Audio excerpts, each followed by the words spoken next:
Good morning, I'm Clinton Griffiths, and welcome to this special edition of Ag Day, the Pro Farmer Crop Tour in Review.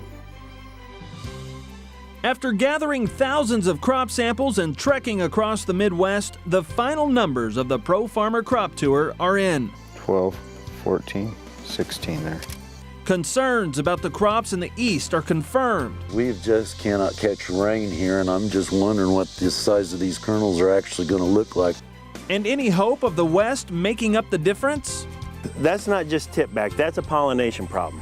Plus a stark reminder about nature's fury. I'll be honest, I've never seen it this severe. As they've done for the past 19 years, our partners at Pro Farmer Newsletter led teams of scouts through 7 key Midwestern states to gauge this year's corn and soybean crops. And this is what they found this year. Assuming a normal finish, Pro Farmer expects the corn crop will come in at 12.5 billion bushels with an average yield of just under 148 bushels an acre. In August, USDA forecasted a corn crop of 12.9 billion bushels with an average yield of 153 bushels an acre. And in soybeans, the Pro Farmer estimate is just under 3.1 billion bushels on an average yield of just under 42 bushels an acre. Compare that to the Ag Department's forecast of 3.05 billion bushels with an average yield of 41.4. By taking more than 1,000 samples from Ohio to Nebraska, the teams are able to get an accurate late season assessment of these major commodities. The days are long and routine. They drive, they stop, they collect, they measure, they document. That's the randomness of how we get what we get out of these samples. The data gathering methods and routes have remained the same year after year to produce consistent results. However, this year, the corn crop in the East is anything but consistent. It just burned up. A lot of barren stalks and a lot of ears that just didn't get pollinated. Variability was the buzzword, especially in Illinois and Indiana. We had a low of about 96 and we had a high of about 227, and everything kind of in between. In Ohio, which had the latest and slowest start to the planting season in memory, actually has the best chance in the East. We started a lot later this year with the planting date in a lot of these cases, but the maturity's been pushed along, and so we're probably looking at a crop that's fairly similar to last year in terms of the maturation. Tell me when you got her hooked. The big question, could the Western Corn Belt find those missing bushels of corn? Just don't have the ear counts that we were hoping to see out there. And then, again, 2 good ears, and you kind of get that one weakling then that comes in at the end.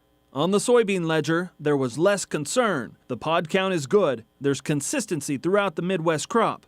But the scouts emphasize a decent rain is needed to finish strong. The beans really look nice. If they were just earlier, we see beans still in full bloom. If the rains don't come, the soybean crop could fall short. It's too late for corn. And like the threatening dark clouds, one crop adjuster on the tour sends an ominous message. The last 9 weeks I've traveled over 5,000 miles, I believe in 10 states, and observing what's going on out there with the corn and bean crop, and it's really kind of disheartening to see what's going on. One of the big reasons for lower yields in Iowa is a devastating hailstorm that hit southwest Iowa in mid-August. 50,000 acres, much of that corn, were severely damaged or destroyed. Add to it flooding along the Missouri River. Pro Farmer editor Chip Flory gives us a walking tour of both. This is as bad as it gets when you're talking about hail damage. And we've been in hail, Paul, now for the last Almost 30 some miles. Yeah, at least 30 miles. 50, 40. Right. When we talk about hail damage and some significant damage like this, usually it is a very tight area, you know, maybe a mile by a mile, something like that, when you can talk about damage, anything similar to this. We've seen this. We've seen this for 30 miles. And the sad thing is, look at what we had out here. I think it's pretty good corn, but it's going to turn into nothing. Every year on the Pro Farmer Midwest Crop Tour, this is where we cross from Nebraska into Iowa on Highway 2 out of Nebraska City. But it's not going to happen this year. This year, Highway 2 is closed due to flooding from the Missouri River. That Missouri River is flooded from just over this hill crest to the Los Hills on the Iowa side of the river. It's covering thousands of acres of productive farmland in the Missouri River bottoms. While we're out here on the crop tour, we've been doing a lot of talking about the impact of the Missouri River flood on not only on production, but on transportation. Obviously, with a river flooded like this and the barge traffic that we normally see on the river, it's disrupting that barge traffic. So we're not seeing that flow of grain or flow of product up and down the river that we normally do. Thanks, Chip. When we come back, the Pro Farmer guys start to break down the numbers state by state. And later, the tour attracted a group of visitors that can make a big impact on how much grain is exported from the United States. The Pro Farmer Midwest Crop Tour in Review is brought to you by Pioneer Hybrid, science with service, delivering success, and by Chevy and their award-winning cars, trucks, and crossovers.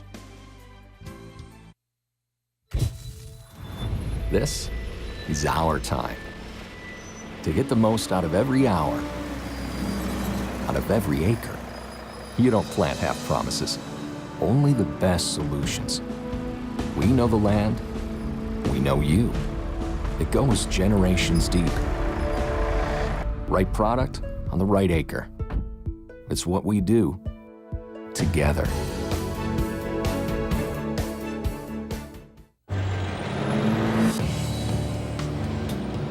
We gave it a more powerful Duramax turbo diesel and Allison transmission to help it move over 21,000 pounds.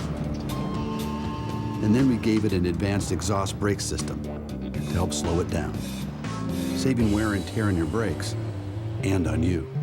With a powertrain back for 100,000 miles, introducing the new Chevy Silverado HD, Motor Trend's 2011 Truck of the Year.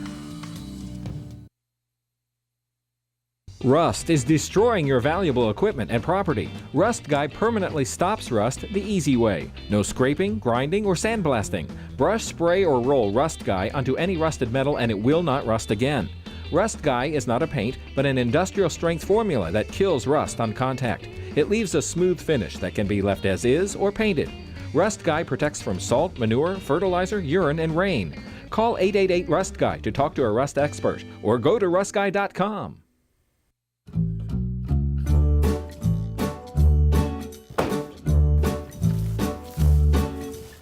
Whoa, I'm gonna need a bigger combine.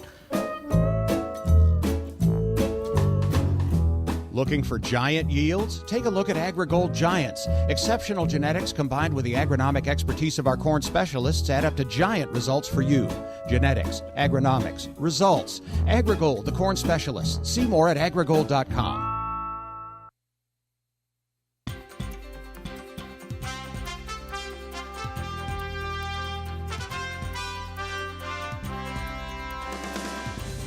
On the last day of the Pro Farmer Crop Tour, the Scouts gather in Austin, Minnesota for a final meeting. The numbers are crunched and Pro Farmer releases its estimates. Farm Director Al Pell picks up the conversation with the team leaders from the Western Corn Belt. Here we are in Austin, Minnesota, the Pro Farmer Midwest Crop Tour with a special edition of AgDay. We have Chip Flory, we have Terry Johnston. We're going to be talking about what happened on the crop tour. I like the numbers, Chip, from the Western Crop Tour. Okay, we started out in South Dakota. We came back with an average yield of 141.1 bushels per acre. That was down 1.7% from last year's tour. Now, how does that compare to USDA? USDA on August 1 actually had that crop up 4.4%. I think this is very important. USDA, we are giving comparisons to a crop after it had finished poorly last year, okay? The crop tour is comparing to the third week of August when that crop still had some pretty good yield potential out there. So, you know, USDA on August 1 was up 4.4%. Pro Farmer, we were down 1.7%, but I think you've got to narrow up that spread because we're comparing to a poor finish and we were comparing to a crop that still had some good potential out there. Nebraska, 153.7. You got to add 16 bushels to that Nebraska number because of our historical error, because we don't get into enough irrigated areas. We were down 2.9%. That worries me a little bit because we were missing an ear or two on that Nebraska crop. Western Iowa, southwest Iowa is a disaster. They've got more storm damage than we can even care to talk about, down 18%. We were hoping to make it up in crop districts 4 and 1 in Iowa. They were better than a year ago, but not good enough to make up for what we lost in the southwest part of the state. Minnesota, dry. I mean, too dry. We've got to have a rain for that bean crop to be as good as it was a year ago. The corn crop, we're already looking at a 2010-like finish on the corn crop because it's just been too dry on that Minnesota corn crop. Agronomically, what did you see, Terry? Well, starting with South Dakota, actually we saw a pretty similar crop last year. It was a little drier in some areas. And right across the western belt, they had some of the same issues as everyone else. It went in a little bit wet, and so some places got planted a little bit early, some a little bit later. But overall, South Dakota looked about the same as last year. Once we got down into Nebraska, that's where we saw some issues. Chip talked about emergence. Again, with the early and late planting and colder temperatures, warmer temperatures, a lot of those seeds just didn't emerge right. Either they didn't come at all, or they would shoot a half a stalk with a little bit of a crazy top ear or something, or a full stalk with just a blank ear. So we were missing ears, and that's what cost us some of the yield counts in Nebraska. Also, more widespread hail damage and wind damage in Nebraska, more than we've seen, I think, on any of the tours we've been on. I mean, absolutely, it wasn't isolated. It was really pretty widespread. Everything from green snap to pretty severe hail damage, and that's what's kind of taken the top off. And I think overall in Nebraska too, drier than the last 2 or 3 years we've seen it, and started out good, but later on they've had some well, Nebraska always brags about the crop. It's the same every year under the irrigated areas. Well, you've heard that too. Sure. True enough, but that doesn't solve emergence problems. I mean, that was before the fact, and yes, they've been able to put water up. In fact, some places I was out in Hastings, talked to a farmer. He had only run his circle 3 times because they'd had adequate moisture there, and now in the last 2 weeks it's dried out. They were starting them up. Yeah, one thing about that Nebraska crop, this is the 4th good dryland crop in a row. I can't believe that. I mean, it is not unusual to go through Nebraska and see 50, 60 bushel dryland corn. This year, 140, 150 bushel dryland corn. Some of it wasn't quite that good, but boy, another good dryland crop. And you know, what was the number for the Western Tour? Well, we don't have that final number yet, but you know, it just feels like we've got to inch back a little bit from what we saw a year ago. We'll be back with more Ag Day in just a moment.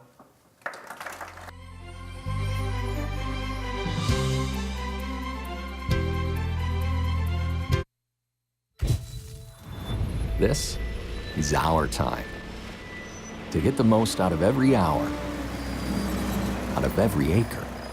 You don't plant half promises, only the best solutions. We know the land, we know you. It goes generations deep. Right product on the right acre. It's what we do together.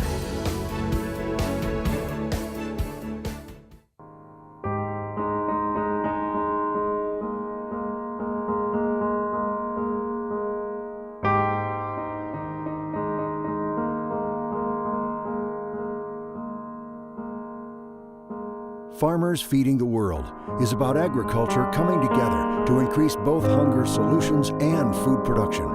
It's right there, between can and do. Learn more, give generously, dream huge.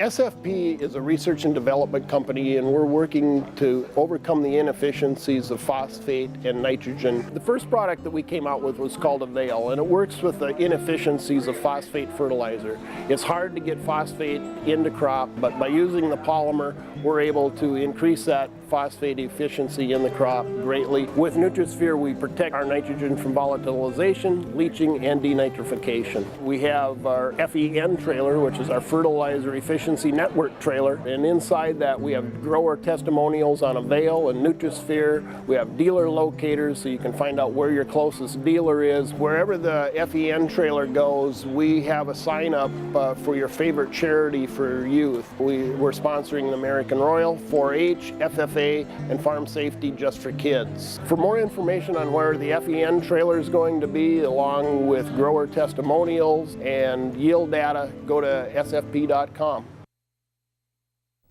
Welcome back to this special edition of Ag Day. We continue our panel discussion of the tour as we focus on the state-by-state breakdown of the Eastern Corn Belt. Austin, Minnesota at the Pro Farmer Midwest Crop Tour. We have Mark Bernard, we have Brian Grady, and they were on the Eastern Tour. I want to know about the Eastern Tour and what you saw over there. Brian, give me the numbers. We were down 5.6% on our corn yields coming out of the state of Ohio. Indiana down 14.3%, and Illinois down 6.4%. Is there any one thing that you can point that to in every case? Oh yeah, the ear numbers weren't there. We had a lot of skips in the rows, a lot of blank stalks, and the grain length was shorter. So you have fewer ears, less grain length. That's a smaller yield. Ohio was really late planting. I thought they would be lower than Indiana. How can you explain that? Some of it isn't explainable. I mean, it is what it is. We went in the field, we pulled the samples, and that's what it is. I think the maturity issue was part of it in Indiana because it had been pushed so far. We'd already seen more tip back than we saw in the state of Ohio. Okay, I'm looking at Mark. Mark, you were talking about, you mentioned that one disease. You told the audience about that. Now, what's the name of that disease in corn? You didn't see that much, but it's there. We didn't see that much, especially in Ohio and Indiana, we didn't see much, but we did when we got into Illinois. It's called Goss's wilt. It's a bacteria, and it's spread into those plants, especially when they're injured from things like hailstorms, windstorms, sandblasting, that kind of thing.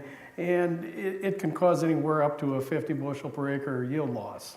So it's not local. I mean, it can be any place which you grow corn. I mean, it's not just, but you just saw it in those areas. Right. It's more common in corn on corn, of course, and with the corn prices, there's a little more corn on corn out here, so naturally we're going to see more of it.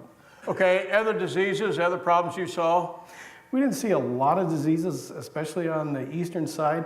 We did see some nitrogen deficiency. You could definitely tell that crop had been planted wet and didn't have a lot of root system under it in some cases, and then it got dried out. And we got some things going on like positional unavailability, as well as some leaching and denitrification. So all in all, especially like in Ohio and Indiana, you know, those places really were hurting in a lot of instances for nitrogen. Any insect problems that you don't notice particularly?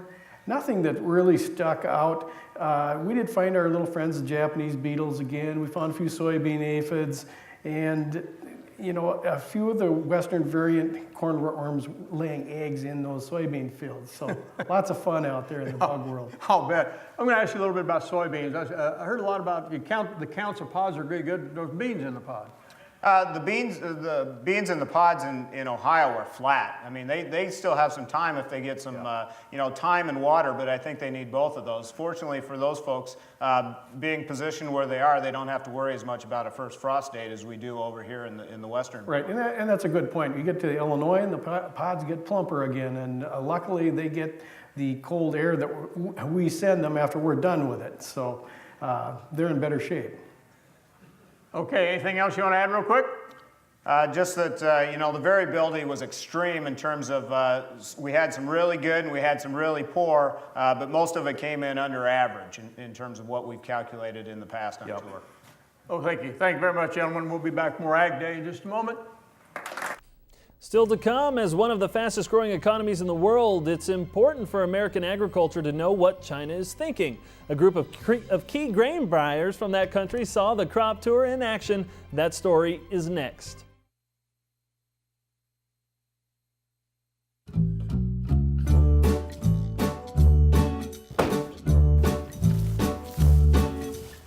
Whoa, I'm gonna need a bigger combine. Looking for giant yields? Take a look at AgriGold Giants. Exceptional genetics combined with the agronomic expertise of our corn specialists add up to giant results for you. Genetics, agronomics, results. AgriGold, the corn specialists. See more at agrigold.com.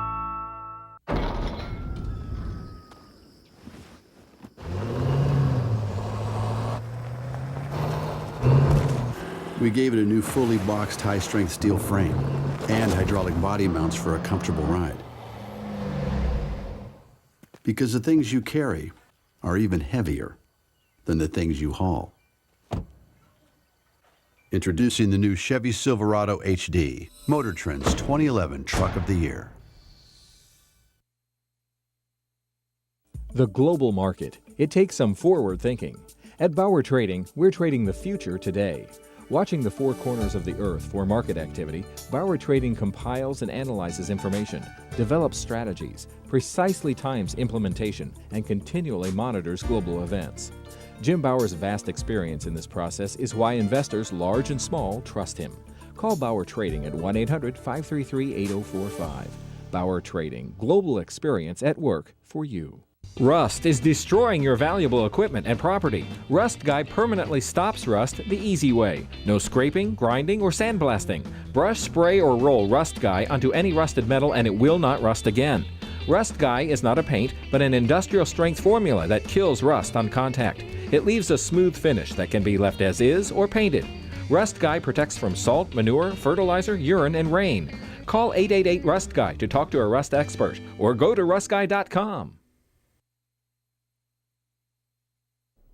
During the Pro Farmer Crop Tour, the U.S. Grains Council hosted a Chinese trade team. They made several stops in the Midwest, including farms in South Dakota and Nebraska. The timing of the tour is critical as China is ramping up purchases of U.S. corn. AgDay's Michelle Rook has the story. After several years of being out of the corn export market, China has been showing renewed signs of interest. The possibility for growth in that market is why the U.S. Grains Council hosted key Chinese decision makers that are currently shaping future trade policy. And it's important that they see our biotechnology resources, our farm resources, our infrastructure, and actually have a chance to discuss with farmers and policymakers some of the issues that are of concern to them in order to develop a level of assurance that we can, in fact, be sustainable long-term suppliers. However, Chinese leaders say it will take a combination of factors to break open their corn export market. First is a safety issue. And second is the reliable technology. And third is reasonable accepted price. And right now they say the U.S. does not meet that last criteria. Frankly, the price is too high. It's not so attractive to, to our customers, to our end users. Hopefully, U.S. corn price should be more competitive. While there is agreement that China has great potential to be a large export market for U.S. corn, there seems to be less agreement on just how big this emerging market will become. It should be mainly depend on the local domestic corn production. That's a basic supplyability of corn. But, since China has such a huge population to feed. As a result, they'll need to buy more corn, especially to grow their pork industry. And that demand has already been evident the last 2 years. In 2010, they bought 60 million bushels of U.S. corn. Right now, as of August 4th or 8th of this year, when we did our last assessment, they were slightly ahead of their level of purchases compared to where they were a year ago.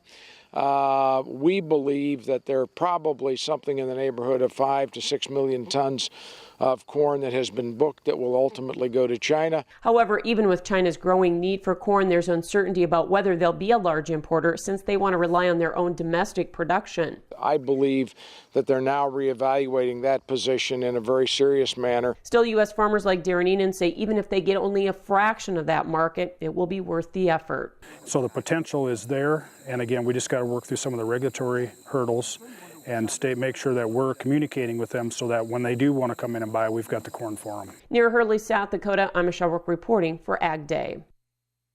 China does have a better crop this year. It will raise 10 million metric tons more than it did in 2010. But Doerr does not think that will significantly slow up China's demand for corn from foreign sources. But the competition will be tough as China also buys from both South America and South Africa. And we'll have some final thoughts and show you how to get more information about the crop tour when this special edition of AgDay continues. The Chevy Silverado is the official news gathering vehicle for AgDay television.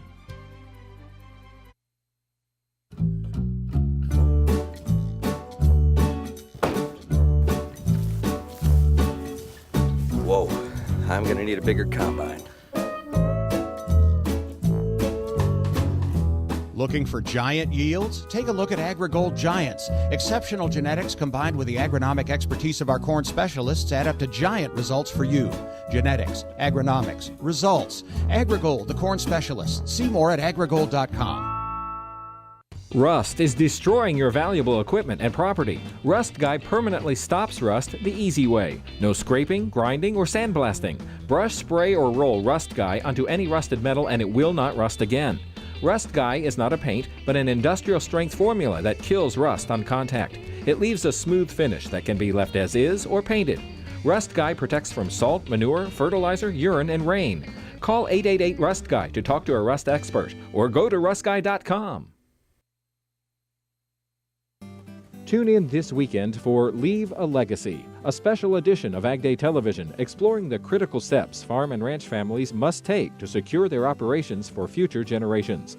Transition is not an easy process, but there are steps you can take now to get the conversation started. Leave a Legacy airs this Sunday on RFD TV. Pioneer Hybrid proudly continues its legacy of supporting America's farm families by sponsoring the Farm Journal Legacy Project. This is our time to get the most out of every hour, out of every acre. You don't plant half promises, only the best solutions. We know the land, we know you. It goes generations deep. Right product on the right acre. It's what we do together.